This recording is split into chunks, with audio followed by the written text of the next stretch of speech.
إن الحمد لله نحمده ونستعينه ونستغفره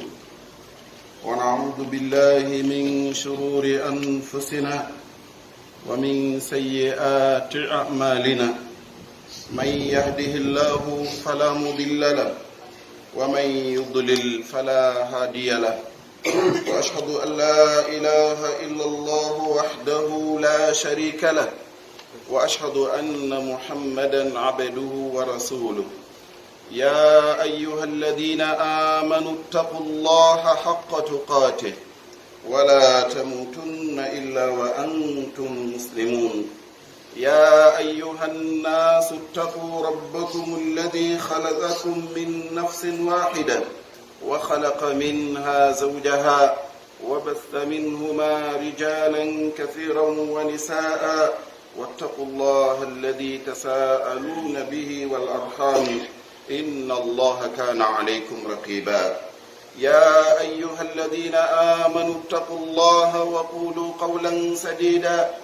يصلح لكم أعمالكم ويغفر لكم ذنوبكم ومن يطع الله ورسوله فقد فاز فوزا عظيما ثم أما بعد فإن أصدق الحديث كلام الله عز وجل وخير الهدي هدي محمد صلى الله عليه وسلم وشر الأمور محدثاتها فإن كل محدثة بدعة وكل بدعة ضلالة وكل ضلالة في النار أعاذني الله وإياكم من البدع ومن النار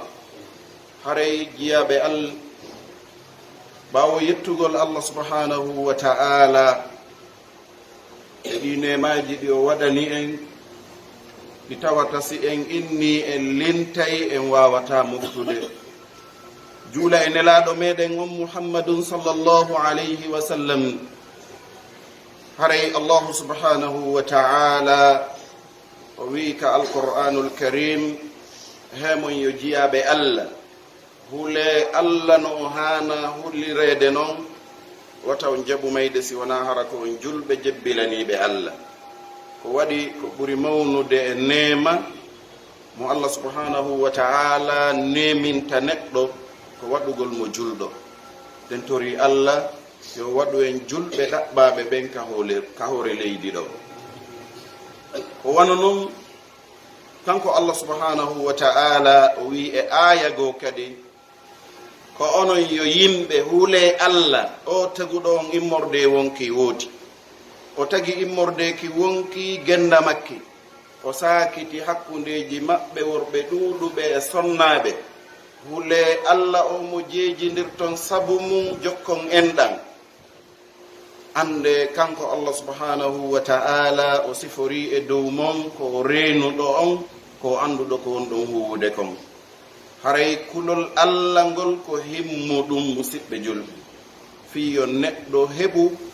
fiyo neɗɗo daɗu fiyo neɗɗo ɓuttin ko kulol Allah o wattirta yeeso ɗo iwtira ɓaawo ɗum ko ɗum waɗi Allah wi wa man yattaqillaha yaj'al lahu mahraja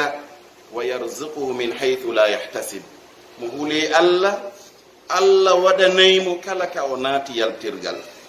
ko faaɗi wu ko ɓitti wu ko maapini wu kanko Allah subhanahu wa ta'ala himo mari dammu ka julɗo gomɗinɗo Allah hulɗo mo ka rewra yalta o arsika on tigi kadi nokku ka o sikkano yo Allah waɗu en julɓe jebbilantoɓe Allah haray e aya goo o wi hemon yo jiyaɓe Allah hule Allah wowlon goonga piiji ɗiɗi si tawi on huli Allah on wowli goonga kanko Allah subhanahu wa ta'ala o moƴƴinanayi on golleji moɗon ɗin o hafranayi on bakkatuji mon ɗin wonɗo wonɗo mo ɗoftike Allah o ɗoftike nelaɗo haray o malama malal mawnugal en torki Allah yo malno en haray si tawi hiɗen faala malede ka aduna e ka lahara en iwtiray ɓawo nelaɗo Allah sallllahu alayhi wa sallam sunna maɓɓe on yona en iwtiren ɓaawo maɓɓe ɓe hikkano en yeeso ɓe holla en ɓe tindina en ɓe haɗa en accen ɓe yamira en huwen sen waɗi ɗum o wi kala waɗɗo ɗum faqad faza fawzan adima. haray o mali malal mawnugal en torki Allah yo malnoyen. haray noon so dari mawɓe men ɓe finuɗen tawɗen jibinɓe en ne'i en danki en ɓeɗo no hewno makude ka tumbawɓe maka yo Allah hawrindin en e sawaba. ɓe wi ko wiyete sawaba ha woɓɓe jentoto ɓe nanata ko wowla sakko ɓe faama. woɓɓe watti wiide yo Allah hawrindin e sahaba yo Allah hawrindin e sahaba ko sawaba ɓe wi ko wiyete sawaba ko hawrodiri e deftere Allah nden e sunna nelaɗo. ko ɗum waɗi si cheikh Abdourahmane al Akhdari maaki awwalu ma yajibu ala almukallafi tashihu imani. ko adi waɗɗade hellifaɗo ko yo sellin finde limanu makko. yahoyi ha o wi wa yattabia bilmuttabiina li sunnati nabiyina Muhammad. o jokka jokkuɓe sunna nelaɗo ɓen alladina yadulluna ala taati llah wa yuhadhiruna min ittibai cheytan. ɓe tindinayɓe laawol Allah ngol ɓe rentina yimɓe ɓen e jokkugol laawi cheytan. ko ɓe ɗo woni ɗaɓɓaɓe ɓen yo Allah waɗu en. ko nde non mawɓe min ɓen adotono en fiinude ka meɗen siyalten. se gollitiri fuɗɗode nden tun muqaddima Akhdari on tun en fof e bawgal Allah en daɗoya yiite. ɗin harminaɗi ɗon si enen en harmini ɗin en rentike ɗin nato yowo yiite fanɗen. yo Allah newnan en wawen hutorde harna janngugol ngol tun. janngugol tun eɗen andi si a janngu tun a hutorali nafata. no wodi buy jannguɓe buy ara no jogiya kono si heɓali biro ka gollata ɗon saynimo en mbaɗa mari ganda oyna kono nafa ɓay mi ala gollude. ɗon dole ko aduna ni siko lahara noon itti e sikke. sabi Allah ndaaren yeru woku jannguɗen hutoren ko jannguɗen. tamaru nani joni yimɓe ɓen ala nawnude sakko ɓe maaya e tu woni ɗaɗɗano ron ka findegoy. so ɗum hawrodiri tayniɗa marno andi ara on tigi borrama hutoro kisan. haray ɓe nelaɗo Allah sallllahu alayhi wa sallama no hewno e hutbaji maɓɓe ko ɓe fuɗɗorta ɗin ɗo. ande yewtereji ɗin fof ko ɓuri gongude ko haala Allah kan. peewe ɗen fof ko ɓuri moƴƴude ko peewal ngal nelaɗon fewni e ngal e mum. piiji ɗin fof ko ɓuri bonde ko ɗi sincaaɗi ukkitaka diina. kala ko sinca ukkitaka diina ko majjere ko naɓata jommum kaka yiite yo Allah dandan o dandan. haray musidɓe julɓe khutba men on hande ko woni yiilade ko fii himmugol nga'al ɗengal arab janngugol langue arabu. wono andirɗen hande leydi laginedi 95% julɓe école hoye franco arabu koye fof no ɓeeɓi moggo acci hay sintinde hay ɓasude ton wonon ko leydi ndi 95% julɓe woni e mum. si tawi diina kan janngaka ko homɓe juulayma ñande mayɗa ko homɓe du'antoma ñande mayɗa. hara ko aroɓe wiya on na perdi notre papa o yayna didon me condoléance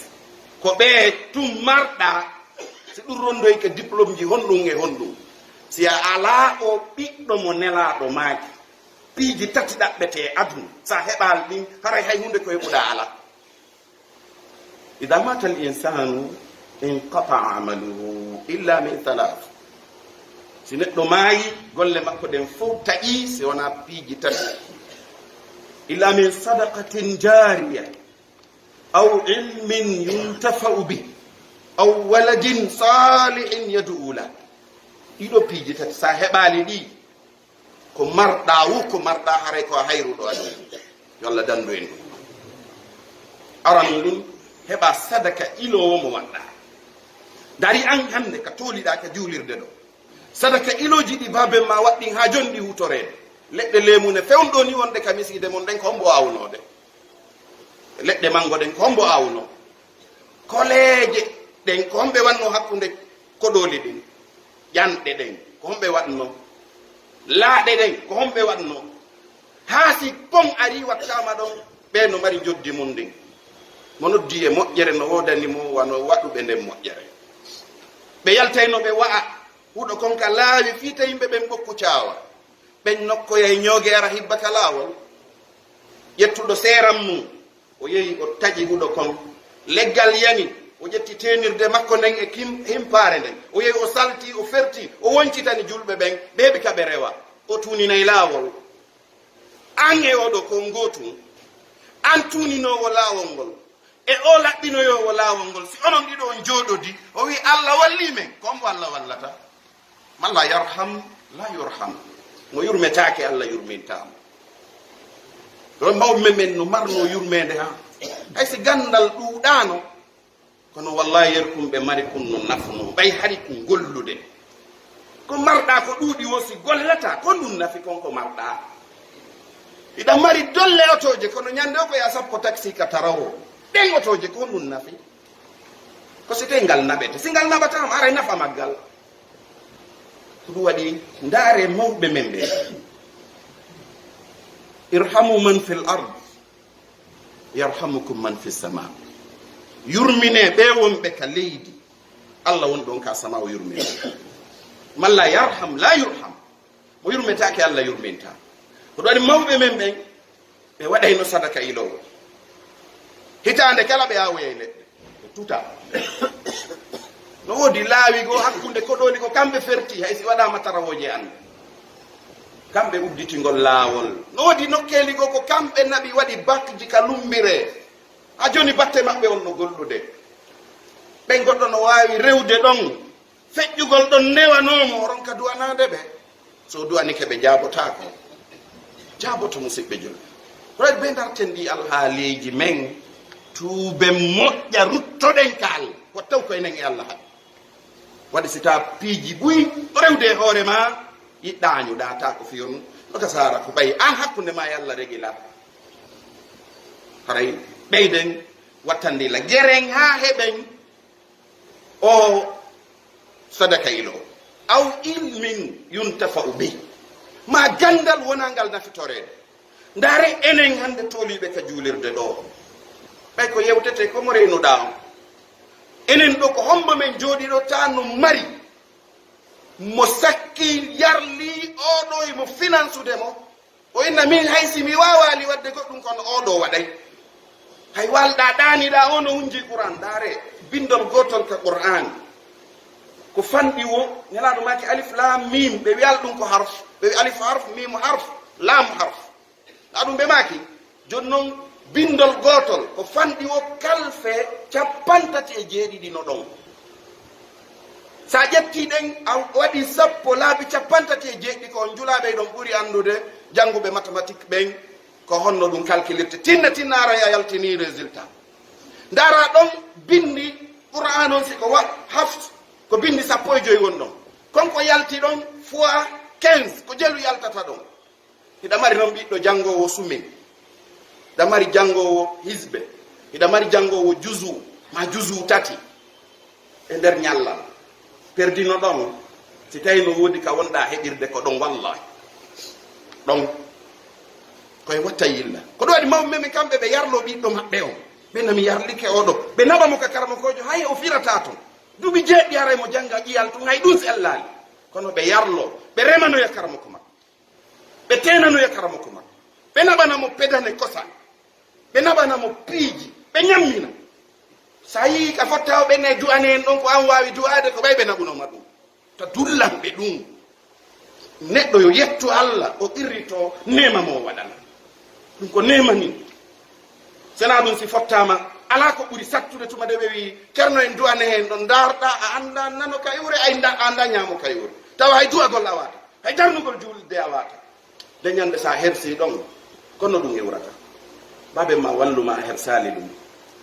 a jarnata ɓe du'anoɗa ɓe ano yiɗa heɓude ɓiɓɓe ɗo naadaɓe lekkolji jani yoɓal mbuuɗi janani weltora ɗum a ala wi o wasamayi allahumma gfir lahu warhamhu ko ɗum wa golluɗa a golli mawɓe men ɓe jangi ka ngal ɗengal arabu ɓe wawi ngal ha ɓe maaki ceerno ousmane kosaɓe maaki walaw anna marifata mri'in lugata al arab tuli la yurfau li alayhim minbaru والشعر ملكني الإله زمامه مهما أشأت تفعيله يتيسر بدكو جيبنا نفوتني بيالتالي لي عرب فوس جانغول كدو جانغي بماكي ولو أن معرفة امرئ لغة العرب سيتينو هرا أندغول نيدو دنگال عرب bantay townawa kamɓe arabe fof joɗɗinteno ɓe yetoɓe ko ɗum wiyete ɗengal arabe ɓe maki wa shiru mallakani l ilahu zimamahu mahma achata fiilahu yatayassaru ɓe maki ɓoggol gimigol yuɓɓugol gimɗi arabu allah eltanilan ɗum jonnilan ɓoggol ngol kakami faalawmi koɗirtaminaɓa ko mamaɓe men ɓen noon honto taniraɓɓen honto taniraɓe tawi ko enen honto taniraɓe haray koye wattayde mo heeɓi sifa o ɗo mama o ronki darnude julde haray ko goɗɗo noon o ronki feƴƴinede julna on ko goɗɗo noon ya allah wa fi dhalika falyatanafasi almutanafisun ko sifa ɗum yimɓe ɓurodiroɓe ɓen haani ɓurodirde musidɓe julde tawi ɗayni to jar ñande fokkutuɗa lahara a fokkiti ko honto aɗɗa yaltude ka états wi a tippike ay wi neɓataka ka ñemeteje ɗen weerata tun ko ton sakkitotta yalta ton hammira ka luuɓi ton iwra ton hammira ka berɗe hombo ɗow teyma hombo ɗow teyma ɓeygu ma ɓiɗɗo ma on yiɗo ma on hombo ɗow tawima golle maɗe ko honɗum noon golluɗa ko yangiɗa kon fof ko fi aduna tun fi lahara yangaka hay hunde ko honto fewɗa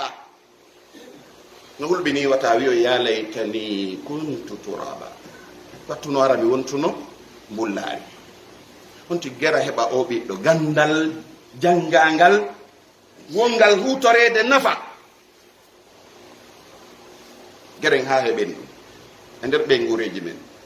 juulu toroɗa allah fewto e allah jeejamo toroɗa mawɓe men ɓe nde ɓe gerno batte maɓɓe on no lutti ceerno samba mum ɓe yahino ɓe maki al ilmu awla martanayta bihi bada al buluhi likay ma tusliha al amala ɓe maki ko ɓuuri hanude neɗɗo so hellifama ko hani hittinde o ɗaɓɓa ko gandal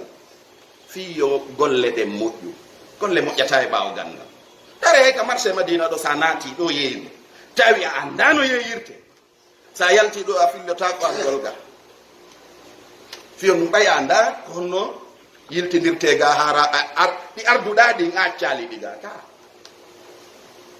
ɗum noon ka aduna ɗo ɗa yaltude ɗo heɓoya ko ɓuri ɗo e kelɗude kono wattane yilla musidɓe ji ten ɗayni tum haray heɓa ɓiɗɗo moƴƴo moyno du'anoma waladin salihin yad'u lah ma ɓiɗɗo moƴƴo moyno du'anoma si ɗum heɓaki ndaru ɓeygurema nden fof nano e ñaamo yeeso e ɓaawo ndaru fof sa ala on kan nder galle ma wiw min fokkitali taw wiw ɗum wata suudu wiw fokkitali gera noon heɓora ɓay laawaki ama yaani wattane yillay ɗiɗo musidɓe julɓe dare ɓeɗo ko fiyo num fi maɓɓe no wowle ceerno ousmane kosa en no wowle ceerno samba mombeya en no wowle ceerno sadou daleng en no wowle ha ceerno moawiyata masien e wawɓe wano nin fimum no wowle kere ko ɓay ɓe arno lagine tum kere ko ɓay ɓe jibinano ɗo tum waɗi ɓe gollu ɓe wi almar'u hadithun ba'dahu fakun hadithan hasanan liman wa'a neɗɗo ko yewtere ɓaawo mum sa feƴƴi fimako ko wowle wonu yewtere moƴƴere wonande faamuɓe ɓe ray ta en ɗayne to musidɓe julɓe darɗi allah hokkuma ɗin fof hiɗa mari ɗum ɗo alhamdulillah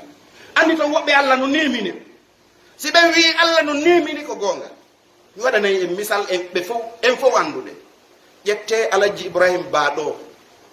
en fof ɗen andi ɓen baba ɓeeɗo si wi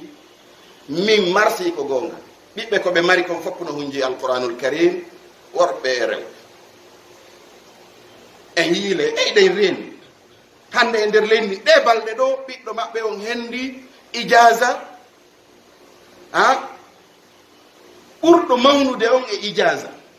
ka alquranul karim ɗe balɗe ɗo si ɓe wi marsi musidɓe julɓe ten ɗaynidir haray hande ko fi ngal ɗengal wonɗen wolde ko enen tigi julɓe wonɓe arde juula ɗo ka arɗen nanen salliɓen ko noddini ko arabu ɓe wowli ka si darnete joni ko arabu ka si juulete kadi joni ko arabu ka joɗoɗa uddita hundukon haa ko waaro on tigi wiya o arabu ala avenir billahi aleyk lugatul qur'an lugatu ahlul jannati fil janna ɗum ala avenir ko an woni ala avenir ɗum ɗo kanno mari avenir wattane yilla moƴƴan ko ɗum waɗi wattane yilla alqur'anul karim sifanike e moƴƴa fi ɗengal arab ayuha alikhwatu lkiram alqur'anul karimu fi ayatin adida nawwaha بشأن اللغة العربية فقال تعالى إنا أنزلناه قرآنا عربيا لعلكم تعقلون الله سبحانه وتعالى القرآن كالقرآن أنت في دنجال العرب موجة ها الله تجوي من تبني ده القرآن دنجال العرب نقصهم حق إليه وفي آية وكذلك أنزلناه قرآنا عربيا كوني تيجي من تبنير دنجال العرب وفي نزل به الروح الأمين على قلبك لتكون من المنذرين بلسان عربي مبين وفي تبنير القرآن سيدنا جبريل روح الندون كبرنما أم محمد في ياون جيادو جرتينو بيم ببين واجو بهول بنا بديبونيج دنجال العرب وفي كتاب فصلت آياته قرآنا عربيا لقوم يعقلون وفي آية gonde ko deftere fensitande ayeje mum bangina feññina e dengal arabu wonande yimɓe ɓeyno andi o wi inna ja'alnahu qur'anan arabiyan la'allakum taqilun o addi ɗum ɗo no heewi ha mi ɓuccay tu woni o aranoyi en seydna umar bne alkhatabi radiallahu anhu ɓe maaki yaqulu sayiduna umar ta'allamu alarabiyata fa innaha tazidu fi lmuru'a wa ta'allamu alarabiyata fa innaha min addin hada min alkhulafai arrashidin qala sallallahu alayhi wa sallam alaykum bisunnati wa sunnati alkhulafai arrashidin almahdiyin addu alayha binnawajid rawahu abu daud an al-irbad ibn sariya haray sayyidina umar ibn al-khattab yo allah weltano ɓe weltano kala weltaniɗo ɓe maaki jange ngal ɗengal arab jangugol ngal ɗengal ɓeyday moko bayagal ndaru janguɗo ɗengal arabu ngal jangi arabu on jangi diina kan faami ha hewtoyi doctorat janguɗo ɗe gande heddiɗe kañum kadi ha hewtoyi doctorat si ɓe darike ko hombo yiyata to inna hino moko bawa ndaari sa darni hande docteur mouhamadou wuri bari docteur mouhamadou ba docteur sita bari ɓenno hino andi ɓe rewi ɗo ka ɓeɗo darike a darni doctorat to telen to kadi ko hombo darnata to inna hino moko bawa jetta yaha hajuma no yani e moko ba naɓorteɗo no waɗay moko bayaki o laal noon jasingol gande heddiɗe de janggen gande heddiɗo fii no adna feƴƴira kono ko yarete lahara kon ko be memen arabu kono noon yarete to seede mu ñande mayɗa ɓeynata ko mantita peel ɓeynata mais nem kono ɓe nayma ko ɓenta man rabbuk ɗum bo jeyma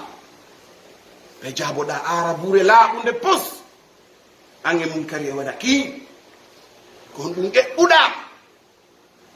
si goɗɗo no mantoyna alhamdulillah batti menen min janggali o arabu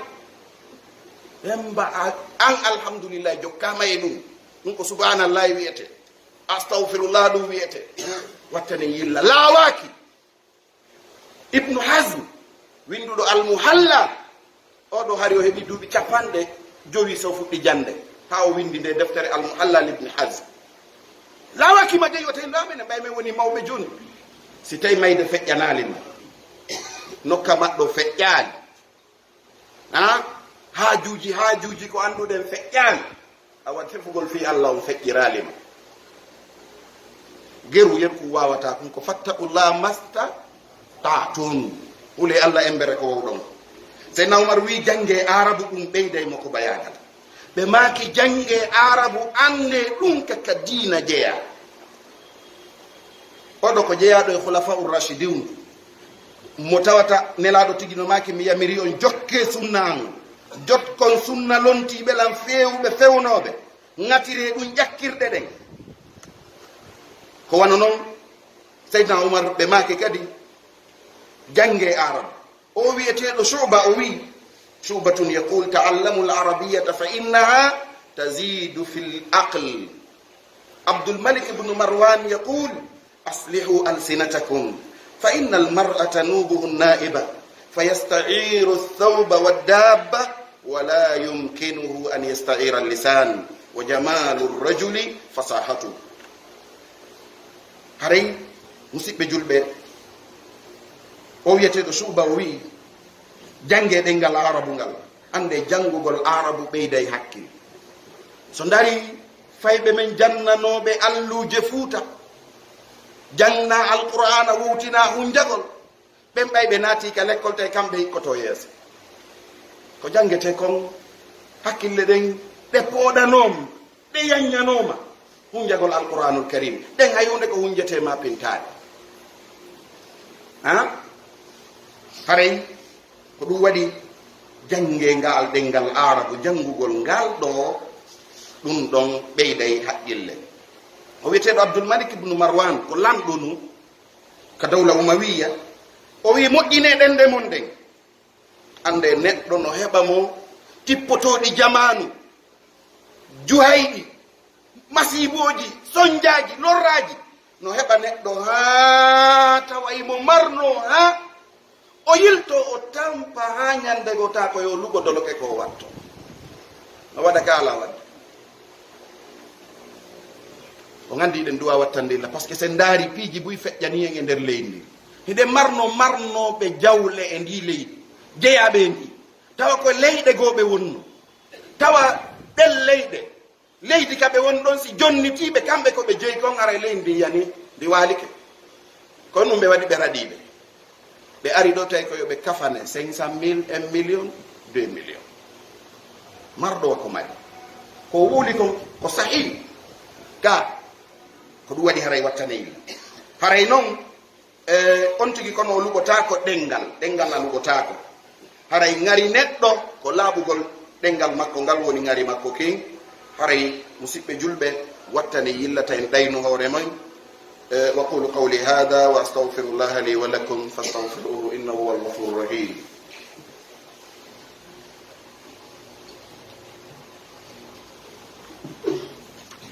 الحمد لله وحده ثم الصلاة والسلام على من لا نبي بعده. عباد الله، وقال الثعالبي: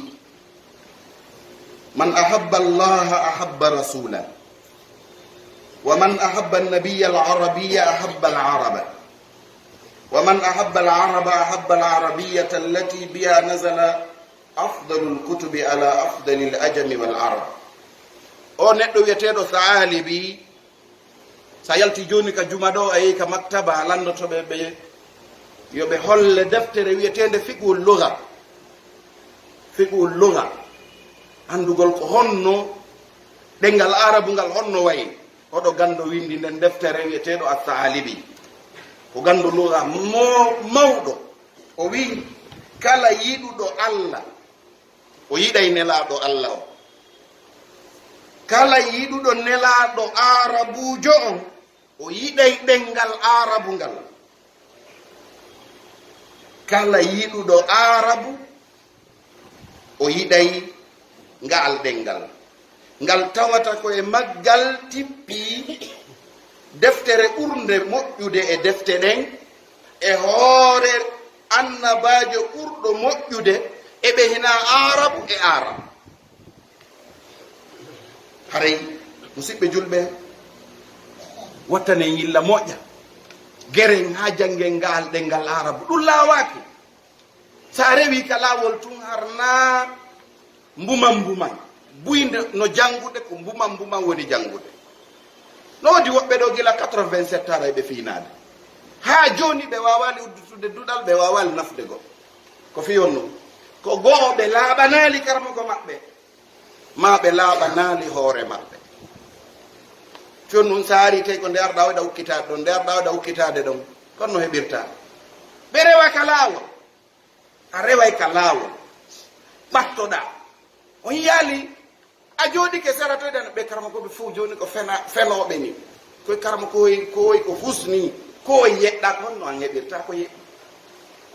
siko ɓiɗɗo ma on naaduɗa ka jangete a sowidira e lebbi, kamɓe kadi ɓe sowidirante toon a heeje e haditeje. jam fondiro tout woni e nder leydi ndi musidɓe julɓe. laaɓal ala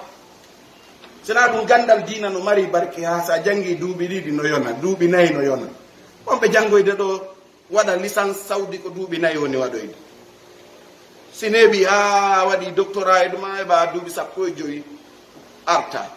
ta noon gila 87 heɓe ɗo ko duuɓi jel gila ɓen fuɗɗi yewde jangga gaɗa fontoniɗa jangude. fe on ɗum waɗi hani dartude ka mi holla en ɗo hunde wotere. ndare imam malik ari ɓe jannude jangana kujogo arton faalaɗo jangugol ɓay o ari jangana ku no ɗuuɗi ha ɓattagol ɗon fino fuɗɗotoɗo wela fi woɓɓe jangino duuɓi kono ɗum waɗi nde o yiɗo wo reway o ɓeydana karmo ko hen toon koɓe nafora piiji nde ɓe ari oyna koɓe nel ɗon ɓen hewti ɓe nawa kamɓe kadi ɓe nal ɓen maɓɓe o ha ñande goo ɓe waɗi ɓenni joni ñande o ari wo o momi nelata simi so ari ƴetta ɗum ɗo wiccaka ɓaawo makko ɓe waɗi ɗum nde ñande ɓayi ɓe hebli hawtiɗo immagol o taw ɓe ɓantoɓe ndaara ɓe haynoyi batte ko ɓe wi o wicce kon ɓe wi nodde oɗa o nodda o ari ɓe wi jooɗi o jooɗi ɓe wi ko a wonla luttude ka suudu o wi hin ɓe a neeɓi ɗo o wi o mi neeɓi ɗo seeɗa kono seeɗa o wi emberejel lebbi miɗo ɗo a heɓuyi darsu mi heɓa darsugo karmakoji tummi tawi takkomo minen komin fuɗɗotoɓe ɓe naga si joni jang mi landoy to landal si mi landike an jaaboɗa ɗum ɗo heddiɓe fof yayen laala min no yay ma hukmu damul baragir honi ñawore ƴiƴal lolle e sonsoli si moddi juulowo fo innayi la ba sabiya imam en laala on to maɓɓe ɓe wi an inna illa an yatafahasha yimu ɗum ha janggo woni ha janggo ɓe ɓanti ɓe wi ma hukmu damul baragir o wi la ba sabi o wi illa an yatafahasha ɓawo to fof yeƴƴiti ndaari ɓeni ko mboni woni ko min ɓeni moy mo sifamajo takko ɓaw an ko ɗo duwaɗa joɗa takko an ɗo tawi o yiti lawol ka kono an tigi karama ko jomum focci pay kum makon en ɗa yettiɗa pay ɗum ko yeeso ko inde si mi yeyi mi régilay musse mon ha yona mi régilay karama koma ha yona hinani koye kamɓe ɓe wolirta kono min ko ni mi wowliri fof noon faami kon ɗum eɓɓa kum pay ko si yeeyi ko janggoye e o andi ɓe makko wi réguloye jannowo o si tawi kum arɓe ɓeydani kum ga a janggay e ar kum ɓe walliti ko gotum wattane yilla haray gueɗen ha wonen janggoɓe gueren janggen diina men kan haray khutba on ka liggi ko ɗum ɓe addi ko fiiɗe ngalara ɓe wi ko leydi men lagine ndin ɗo ɓe anduno fiingal ɗengal arab gila fewndo colonisation on ari woni noon ɓe kippi laamu feƴƴuno ngungu laamuji feƴƴuno ɗin ha laamu fewndi ngungu ɓe kippi fi ka diina ɓe kippi fi ngal gandal ha hande en heeɓi ka tawata goɗɗo no wawi jangude master arabu kamen ɗo goɗɗo no waawi janngude ɓe rewi sagaraji ɗin fof ka primaire ka collège ka lycée ka université haa ka jande dowre ɓena dirasatul ulia ɓe rewi ɗum haa tawi jooni goɗɗo no waawi janngude master ɗo ina waawi janngude doctorat ɗo hara ko ɗenngal aram ɗum ɗo ko wakkilare nde ɓe wakkili ɗen tori allah yo allah yoɓuɓe ko moƴƴi e konko ɓe wakkili ɗo haray wattane yilla sen daari hannde franco arabe uji ɗi min komi janno franco arabe hari nu l'école ji ɗi jogiɗen ɗin sa yehi no heewi cok hande yaw